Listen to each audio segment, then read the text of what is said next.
This is Mind Unveiled. How would you describe Mind Unveiled, the channel? Um,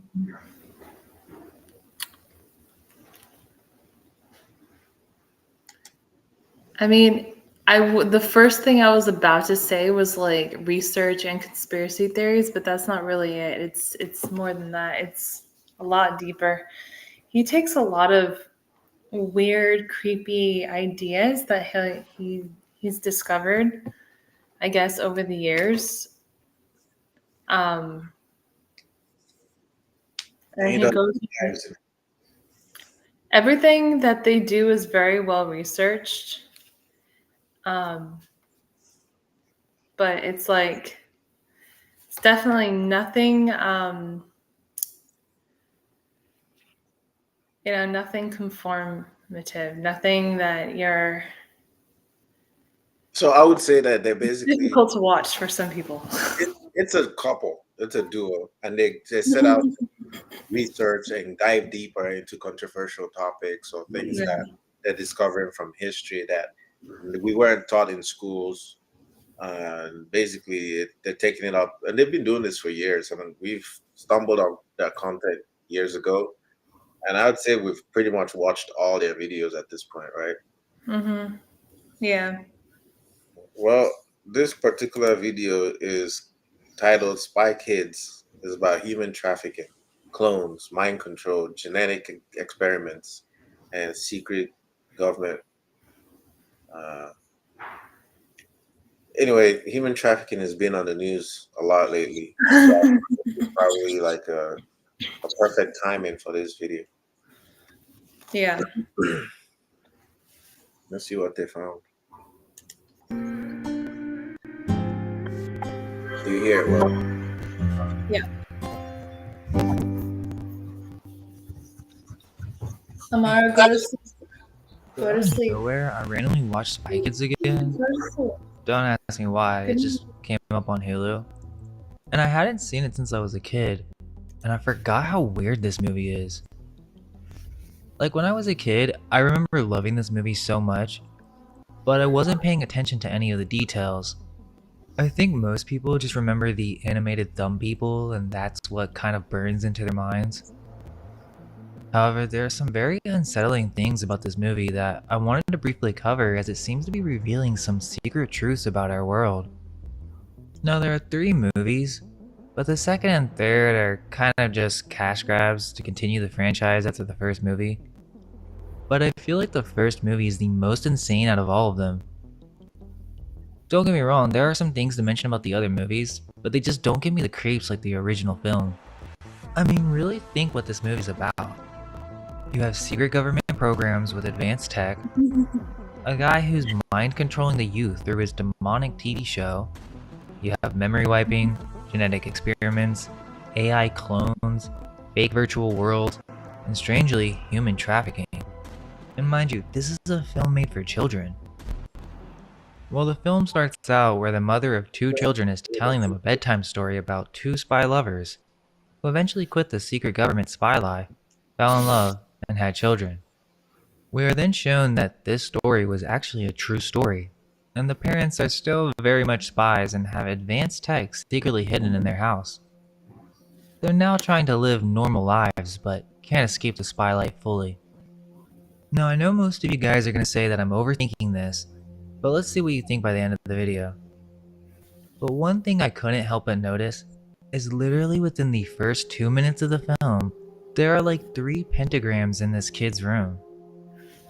Anyone who knows about set design knows that this is no accident. There are 2 pentagrams that are pointing down that are lit up decorations for the kid's room, and then the mother, while she tells her story, is wearing a shirt with a flower pentagram, and again, the pentagram is facing down. 3 pentagrams facing down is no accident if you ask me. But forgetting that, the movie continues and we... This is what I love about this.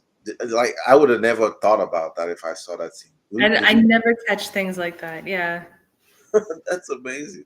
3 pentagrams pointing down. Already. find out that another government agent named Donegan has gone missing.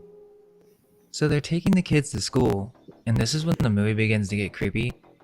Junie's watching this show in the car called Floop's Fooglies, and it has major MK Ultra vibes, or it's basically brain rot children content with psychedelic trance-like visuals and these bizarre, distorted, messed up characters that would give most children nightmares.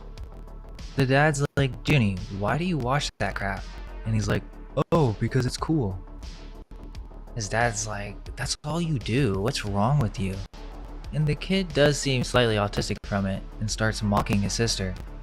The dad is really concerned about this stuff and calls the creatures hideous when looking at one of Junie's drawings of the creatures. Well, we get some foreshadowing as the dad is watching the show. There's a new character introduced named Dynamite, and the dad is starting to get a little suspicious of this whole thing. So much so that he almost runs over this old lady. This scene is kind of weird too. As he drops off the kids, there's another bully dad that he fantasizes throwing through a window or something. The next scene we're shown Floop's hideout, which is a castle on top of a rock formation shaped like a boot. Basically a hideout on a secret island. We zoom inside, and there's a demonstration being held by a Mr. Lisp, which seems to be a businessman discussing how they pay outrageous amounts of money to inventors to come up with their technologies. So someone is funding this whole operation, and Mr. Floop is one of these investments.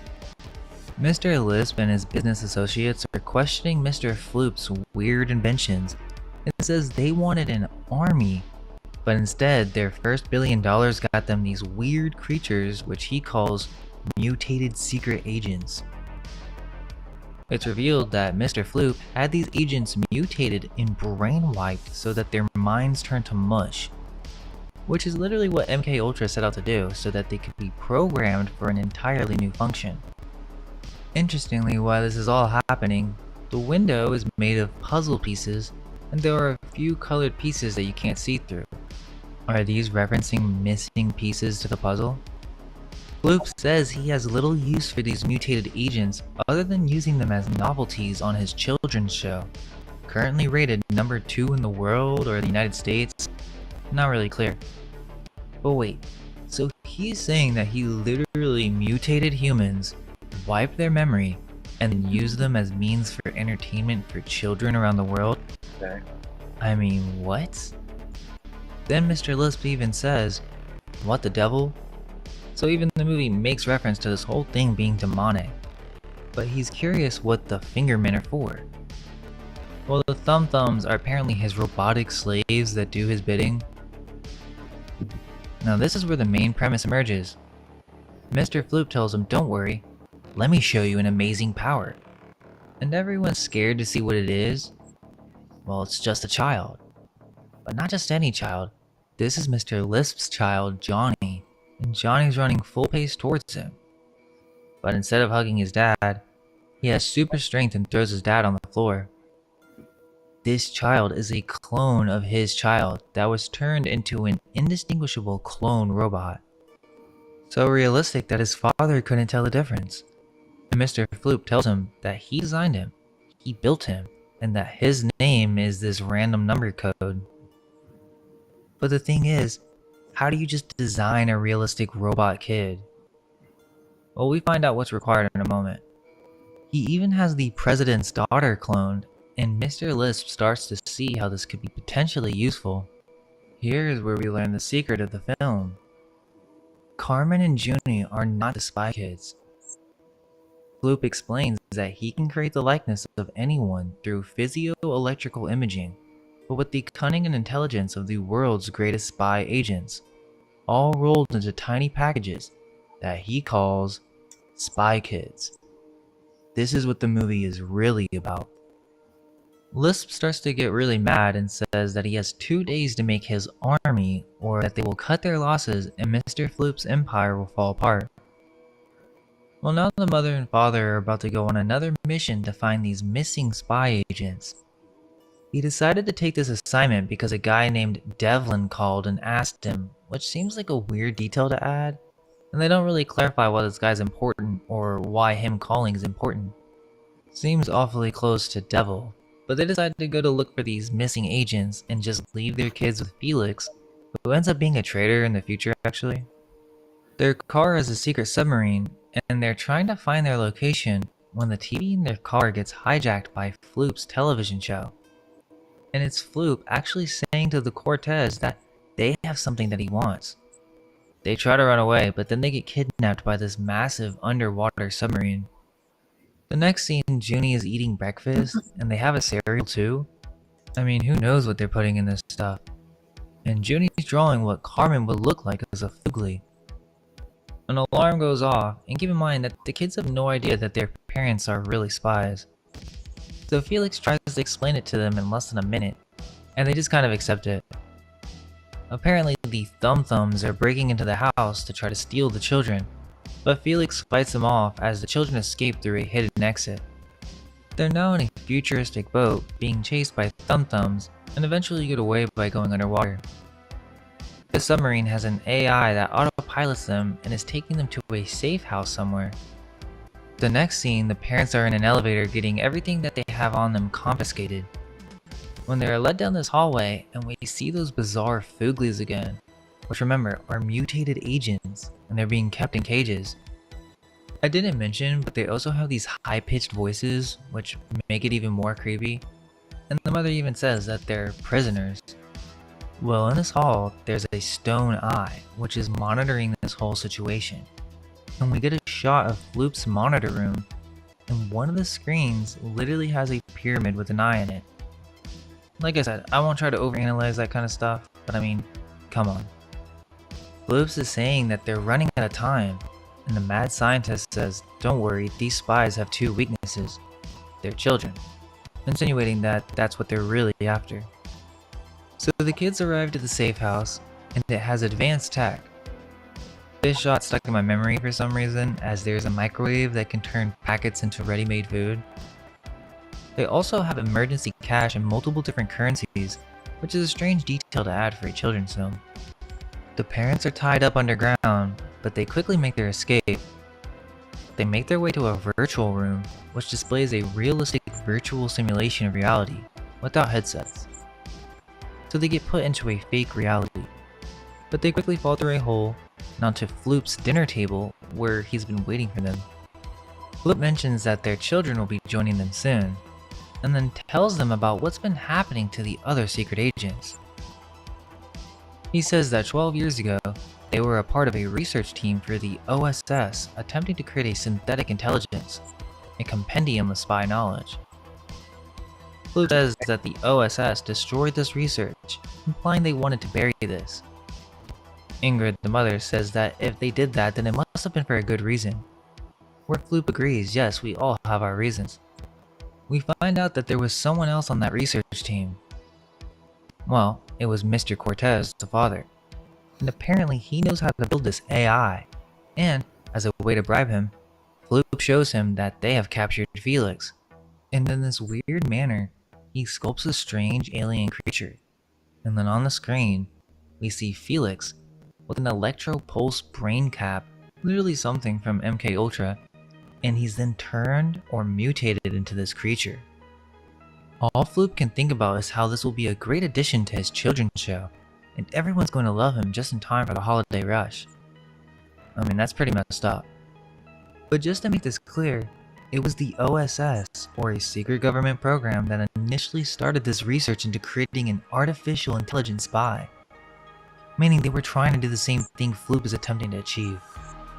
So now the children, Junie and Carmen, are getting dressed up in their spy gear, when some other government agents show up at the safe house to tell the children to listen to their father's last message, which involves the name Floop. Junie refuses to believe that Floop has anything to do with this, but the agent explains to him that the Fooglies are actually government agents, who have been mutated and transformed into monsters. And this is even more creepy. She explains that the cute song that the characters sing is actually a secret backwards recording with an encoded message saying that we're trapped. Floop is a madman. Help us, save us. They're literally telling you about real-world subliminal messaging. So the show contains secret messages explaining that these creatures were all prisoners of the show, and all the children of the world just ate it up. The lady then tells them that Floop is going to do this to their parents, unless their father decides to help him develop his request. The agent is asking them, "Do you guys remember anything?" Then Carmen says, "The third brain lives." The spy lady gets all excited and says, "You're now a spy, Carmen. But where does this third brain live?" This is when Junie accidentally flips up a portrait of the parents, and it activates a secret compartment where there's a tiny brain in this contraption. So hold up, is this a real brain? Or is this some type of brain from a homunculus? The agents start to have a sinister, fake vibe, and the agent says search the house. But we find out that these agents are actually working with Flute because the Thumb-Thumbs are here. So the lady from the OSS is working with Flute? That means that the OSS is involved in this operation to some degree.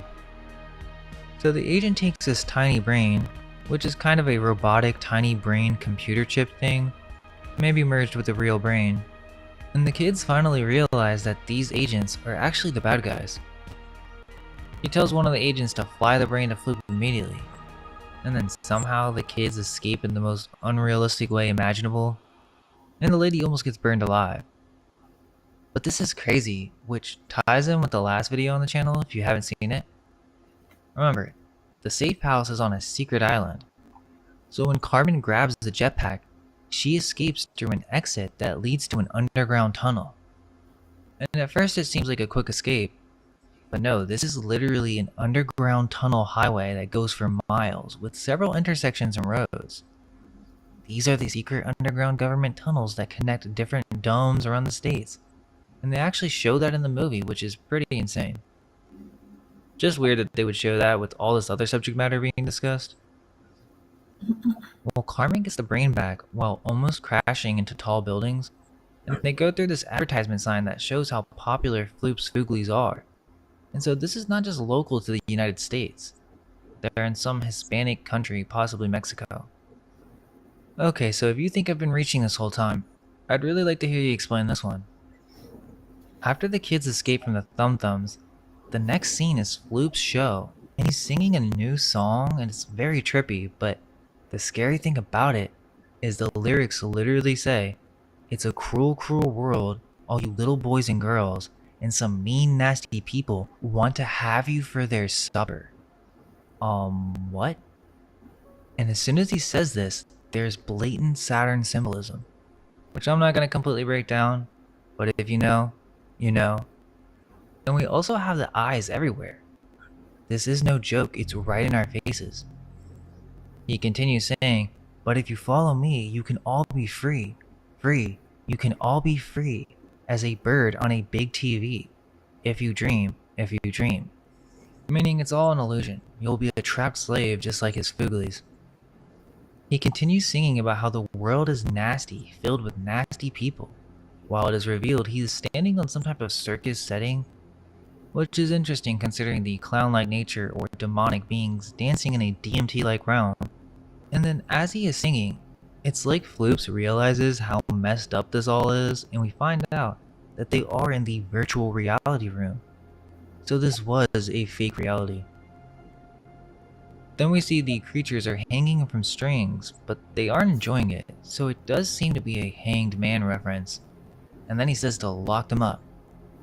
So yeah, this is some messed up symbolism.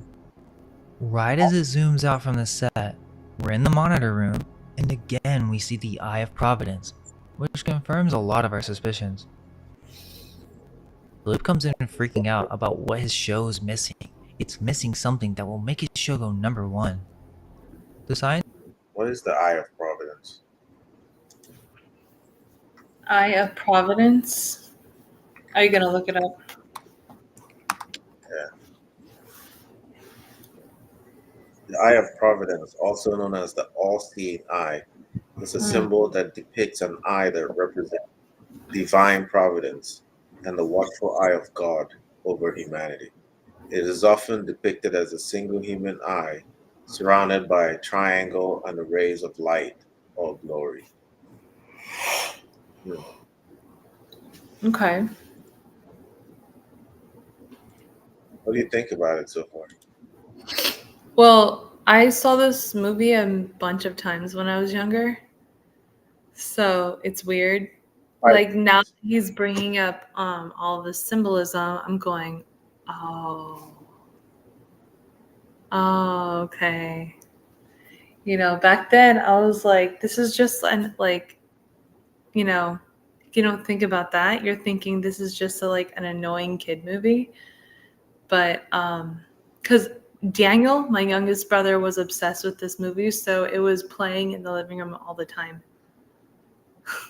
Back then, did you tie Spy Kids to being how important being a secret government program with advanced technology, mind control, like this Well, I demonic? mean, yeah, because that's all in the movie. Yeah, But I didn't take it seriously. I was like, oh, it's just a dumb, like, fictional children's show. Who cares? You know? Um, but now that he's bringing everything up and he's showing us all the symbolism, and now that I'm an adult and I look at some of the children's shows, not even just this one, but there are a variety of other like movies, children's movies that I watched as a child, and I'm like re-listening to the lyrics and the songs sometimes, and you're like, why would this? Why is this a children's song? Children should never hear this. You know what I wow. mean? So it seems like this programming has been going on for a while. We're just now Yeah. catching up to it. And when you're a kid, you never think about this kind of thing. Because I saw this movie millions of times when I was 14. So I didn't care I was not thinking about some symbolism. I wasn't thinking that like this was a demonic show. I was thinking it's just an annoying kids movie that my brother is obsessed with and will not stop watching. And we all have to watch it with him now. That's all it was. So Isn't that crazy to think that this is some type of CIA, MK Ultra, mind control movie to capture the mind of children? yeah, it's crazy. The amount of symbols in it alone, if you're symbols that represent demonic, the pentagrams, for instance, in the children's room. I I couldn't have caught that, but I would not have caught that either. and the pyramid with an eye and the Bluetooth monitor.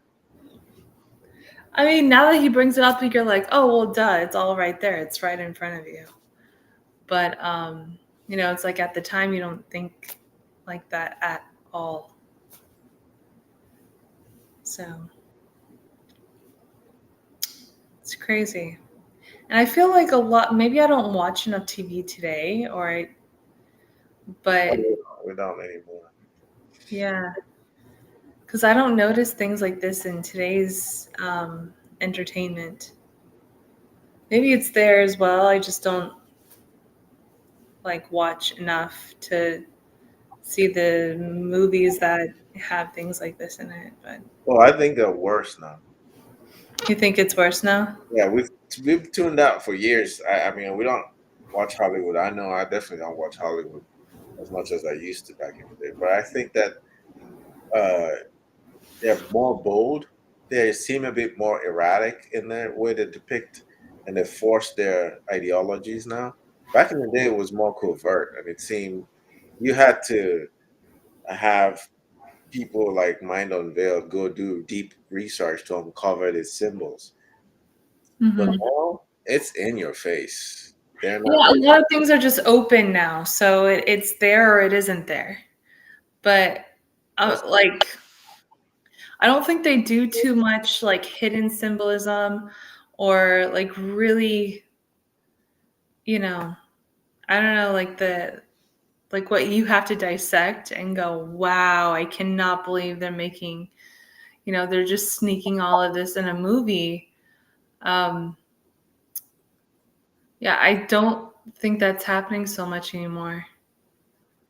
I think what you said is correct. Like they just put it out there. I think they're just like, oh, we don't need to hide anything anymore. If it's gonna be like a gay movie, it's just straight up gay. Or if it's gonna be like a demon movie, then it's gonna be a demonic movie. And everyone who wants to see the demonic movie is gonna watch it. And like we're not hiding anything.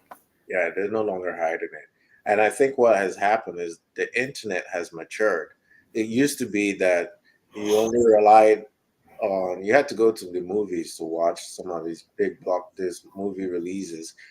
But now there's so many sources of information. There are people who actually their entire channel is about deciphering this type of content.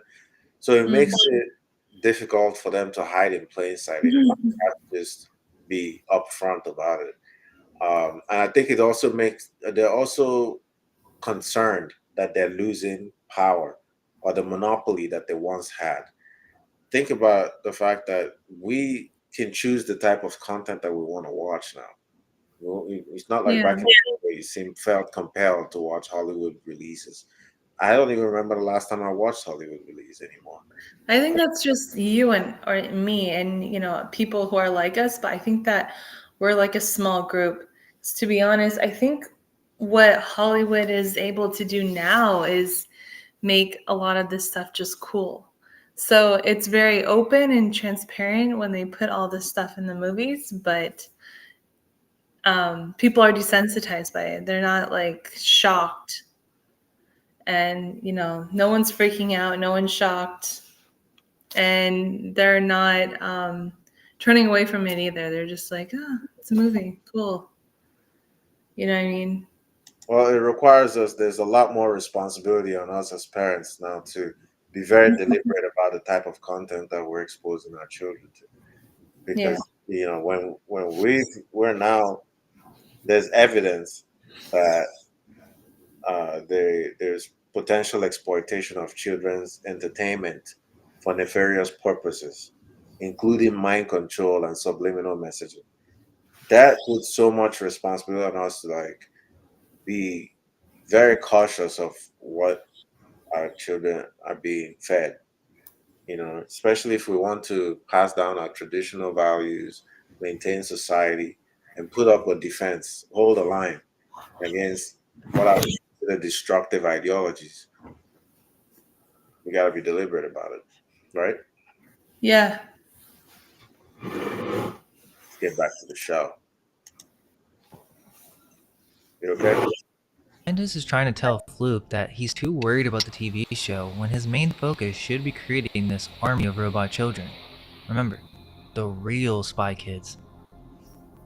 They know that Carmen and Junie have escaped, but Floop is surprised to find out that the third brain actually does exist. The scientist suggests that they send 2 robots after them, which we find out are actually their clones. The next shot is of a city called San Diablo, so more devil symbolism. At this point, you have to agree, it's not just coincidence. It's not even a real city, so obviously it was chosen on purpose. We see a bunch of children playing in a park. Carmen is trying to find the coordinates when the movie makes a reference to one of Robert Rodriguez's other films named Machete with Danny Trejo, which is not a kid's movie at all. It's about a paid assassin. But apparently, he's making an appearance in this movie too. Not sure why they would make that reference in a kid's movie, but okay. Junie's trying to destroy the brain, which is the right thing to do, but Carmen won't let him because she wants to get their parents back. Carmen goes to get some water when both clones show up to steal the brain.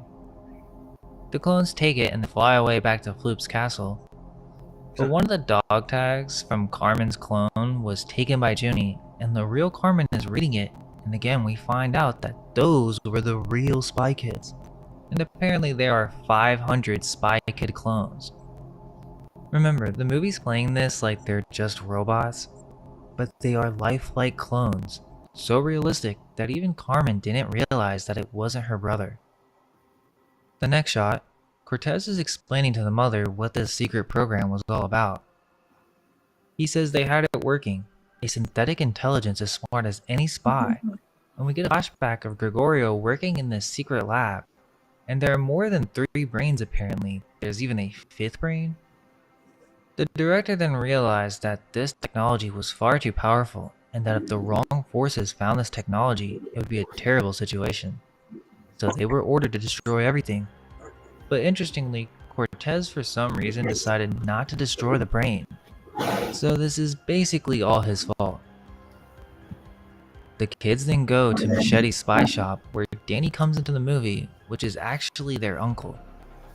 The next shot, Floop is in distress and we see a line of children who are clones of very important politicians' children, like the president, prime minister, etc. This is where things don't really make that much It's so sense. eerie how this is. All of a sudden, Floop doesn't want to be a part of this whole It's so eerie how this is so similar to reality. Hmm. You can draw a very simple parallel. creating Yeah. an army of children thing anymore, and really only cares about his show. But the movie tries to portray this as if he has a change of heart or something, like he's a good guy, which is dumb. I mean, you literally have a messed up show with slave mutants brainwashing children with subliminal messaging. But okay, he doesn't want to create the arm anymore, I guess. He says his show isn't working because all these ideas belong to the mad scientist, not him.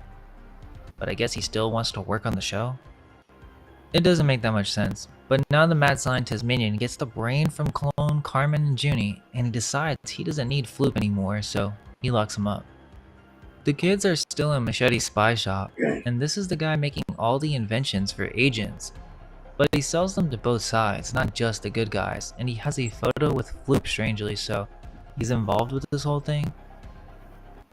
Well, Machete doesn't want to help save his brother, and even makes a Cain and Abel reference, so is he Cain? Hmm. They stack up on spy gear and make their way to Floop's castle and Machete's flying machine. Back at the castle, the scientist minion is creating a replica of the third brain. We see a conveyor belt of these brains being created in mass. And after Carmen and Junie sneak into the castle, we get another shot of the brains being placed into the clones' heads. And we see a shot with a long line of clone children on a conveyor belt. I mean, this is really creepy. Carmen and Junie sneak in through some underground tunnels after getting past a thumb-thumb. They make it into one of the main halls, and after placing some small cameras, the Fooglies come in chained together. And Junie uses one of his spy gear to scan the Foogly to see that it's actually a secret agent.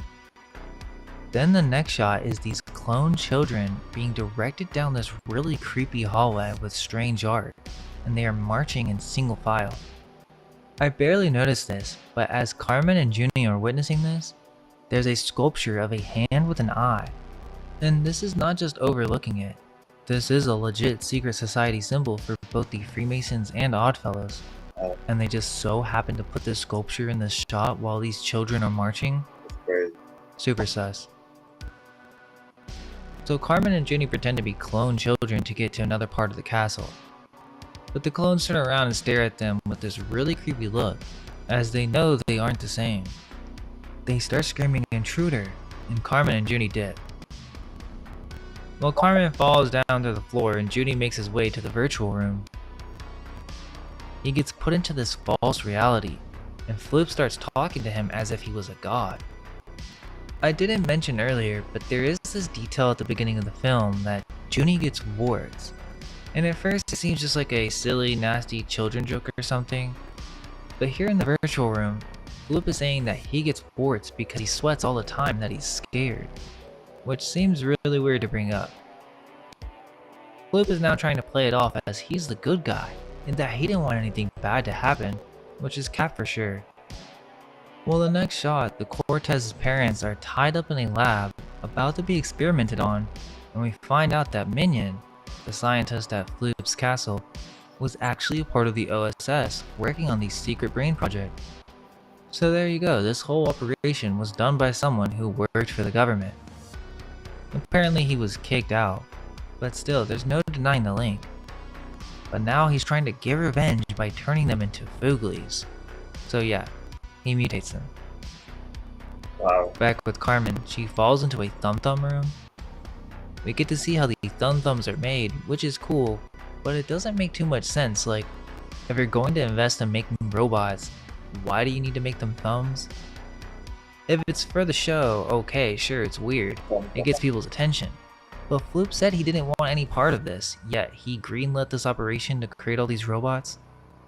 Now Mr. Lisp is on his way to see this army, and the agent from earlier who burned herself is now here, And this is basically the entire OSS crew who started. They all look so creepy. Yeah. I think that there's something so demonic at a base level, a minimum. Something so demonic about that show, and the fact that it was a children's show is what's mind-boggling. Exactly. This is a children's show. This was a show for not just like teenagers. This was a show for little kids. Okay, Daniel, my brother, who was really into this show at the time, was 6 years old. I bet he didn't even understand why he was caught up with it or why he really liked it. He probably just saw the colorful characters and the dances or whatever and was like, "Yay, Spy Kids!" Da na na na na. I tell you what, I remember when I was a kid, I was really into Tom and Jerry. And I watched every single episode. I memorized the lines. There's something about nostalgia that affects perception, and causing it will make someone like a child who doesn't really understand the symbols overlook those dark images and narratives, right? Mm-hmm. Even the symbols, because when you're remembering, like sometimes when I try to remember Tom and Jerry, the different scenes from when I watched as a child, I was more focused on the funny elements, you know, like some of the funny things in each of the episodes. I Mm-hmm. I don't remember the narrative, the symbol, what those episodes actually meant. There was no way for me to understand it as that with an impressionable mind, which is Mm-hmm. what's sick about a show like that is because it preys on a child because children have such an impressionable brain, right? Yeah. And it's the reason why they're implanting these brains that they created into the fake children. And it's crazy, and you get good, and we rewatch it over and over and over and over, and then it basically become what it wants you to become. Yeah. And I think social media is doing that right now at scale. Mm-hmm. It's the same principle, but now they're reaching even millions of people. Right. Let's keep watching.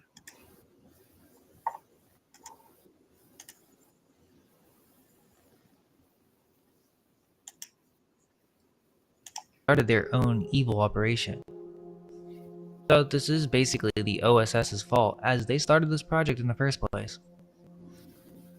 Floop is trying to convince Junie that he's the good guy, and Minion is the evil one, while he's kind of praised in the clouds like a god. Okay, but now Floop is a good guy, and he wants to put a stop to all of this, and he just hopes that the world can forgive him. But after Junie says, "Okay, I'm gonna help you, Floop," he's like, "But hold up, what do you think my show needs?" So he's still obsessed with having a show for children. They leave the virtual room, and Floop is determined to help now. They make their way to the dungeon, but Junie meets his Foogly that he drew, which is his dad who was mutated into one of these monsters. They free the mom, and Floop says that he might be able to change his dad back because now he's a good guy, and had nothing to do with turning the Fooglies earlier, which is BS because he sculpted them. They were his creations. Mr. Lisp shows up ready to see what they've been working on, but before Minion can do that, Floop announces that there are issues with the robots. So Minion leaves to go see what's going on. Well, Minion finds out that the Cortez family is all there. So what do? Do they handcuff him and arrest him until the authorities arrive? Nope. They put on the brain cap, and then the father sculpts some hideous creature with multiple faces, and then they mutate him. I mean, I get that he deserves it, but it's just like, what the heck? This seems evil. Alright. They then leave the lab, and Floop is saying that we have to hurry up and get to the control room before the army leaves. That they have to hope that the clones haven't been programmed with their missions. So the clone children are literal sleeping agents that were programmed to do something horrible, is all we can assume, but obviously something with world domination. But still, it's like an army of brainwashed children assassins. They make it to the control room, and Floop calls the clones doppelgangers. And now, Floop has to reprogram all the clone children to be good instead of bad. Minion heads back to meet up with Mr. Lisp after being mutated, and he seems perfectly fine with the situation. Now the kids have to face their clones. This is when she mentions the shiitake mushrooms. But as she says this, there is this very strange painting that's hardly visible, but it is super creepy. The parents then show up at the meeting room, and Mr. Cortez knows Mr. Lisp somehow. And again, Mr. Lisp then says that he would love to see a demonstration of those lovely demonic children of yours. All the robots come marching in, and the family's gonna have to fight when Danny decides to come crashing in through the window. Then Lisp gives the clones the order to tear the family limb from limb. But then Floop saves the day by reprogramming them to have some fun. So yay, happy ending. Happy ending. And Floop is telling Junie it's all because of him. Now all of Junie's words are gone, and during this shot, the TV's playing the news, and it's saying that in multiple countries, there are groups of children performing outstanding acts of charity. Which is weird, so the clones are like superheroes now? And what happens to Floop? Well, he still has his show, Floop's Fooglies, but Minion is his Foogly now. And there are also two new characters. Carmen and Junie's clones become characters on the show. Not sure if that's good or bad, as their eyes start glowing, which is extremely creepy for a child show. So then the movie ends with the OSS director, Devlin, getting Carmen and Junie to accept a mission. So wait, the government is actually going to use these kids on a mission? Alright, that's the movie. And now we know the real meaning. Carmen and Junie are not spy kids. They are the children of secret agents who are being exploited by the government to complete missions. The real spy kids is only revealed in the first movie. The artificial cloned children beings who are being trafficked are the real spy kids. They have been mentally programmed first for evil, and then good by an evil scientist and artist who create mutated creatures for their bizarre children's show for mind-controlling children around the world. This entire operation was funded by a large billion-dollar corporation that is looking to create an army of clones for their own evil intentions. And this all started from a secret government program that was looking into creating an artificial intelligence that was capable of being a compendium of spy knowledge. The movie's filled with symbolism and secret references that really makes us question if the writer knows something that the general population is not privy to. Of course. Now, I do find it weird that Robert Rodriguez is also responsible for a bunch of other films with adult content. I'm not saying that he shouldn't be able to make kids films, but I'm just saying that he was making some extremely graphic films, and to go from that into Spy Kids, it's just something to note. Oh. I'm not going to break down the second and third movie, but the second one is basically Dr. Moreau. The government knows about this secret lab where they're creating hybrid animals. And the third movie is about a virtual game that keeps children trapped inside by an evil programmer. They aren't as good as the first one, but still, some interesting subjects are covered. Just nothing as blatant as the first one. There's also the Netflix show, which is really bad, but it covers a lot of these topics, some even more blatantly than the movies. Really bad. But yeah, none of it's like the first movie, so I'll just keep it at that. I just wanted to talk about the movie as there are some reviews of it, but I haven't seen a video breaking down how weird it really is and all the occult symbolism in the movie. Let us know if we missed anything, or if there's another movie breakdown that you want to see. Thanks for watching, tell a friend about us, and all we can hope is that our minds may be unveiled. Let go of everything you think to be true. Relax. Interesting, huh? Mind unveiled. Guard your mind, guard your children's minds. There are people out there on the prowl. Mhm. Prowl. guardian children. They're on the prowl. Yeah, that's crazy. Creepy. Crazy creepy. Yeah. I've always thought that movies are a depiction of reality. Mm-hmm. Yeah, they tell us it's make You believe. got it from somewhere. It's it grants the director or the screenwriter or whoever the case may be, it's like culpable plausibility, Mhm. culpable deniability, right? Where you can tell the truth, but say it's make believe, and oh well, believe what you want.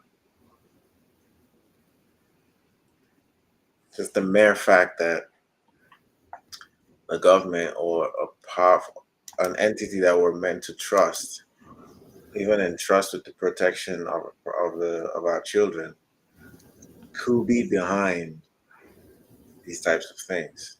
Now, we don't have proof. This is just all speculation. We're watching this on a movie, right? On a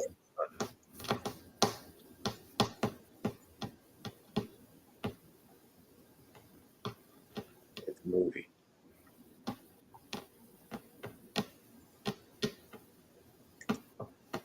What do you think? I think that there must be a lot more to what we're watching than we actually think. And I think that there's probably a lot that we're not catching. Even us, I know we don't watch too much TV, so we're not too desensitized as a lot of other people. But, well, I think these are professionals and they know how to get their messages into your brain through your entertainment. And they're doing a good job, clearly, because this is how they shape our culture. Right. I mean, the culture has changed so much from when I was a kid. And if everyone was raised by the previous generation who, would raise them a certain way and they didn't have any other influences, let's say we didn't have all these Hollywood influences, I don't think there would be that much of a dramatic change in our culture. So they are steering our minds in a certain direction. We know that for sure. Yeah, it's a little troubling, but I think information is not meant. From when you're informed, then you make better choices. The information that we're getting now, it shouldn't make you afraid or cast a spell on you to disarm you or feel helpless. It should make you more cognizant, more prepared, more deliberate in the type of content that you choose to consume. I think that's what I get out of it. Um, I prefer to watch content that gives me power, not content that takes power away from me. I think that if we spend more time creating the type of reality that we want, uh, you know, both physically and spiritually, it pays off in the long run. Yeah. That sounds good.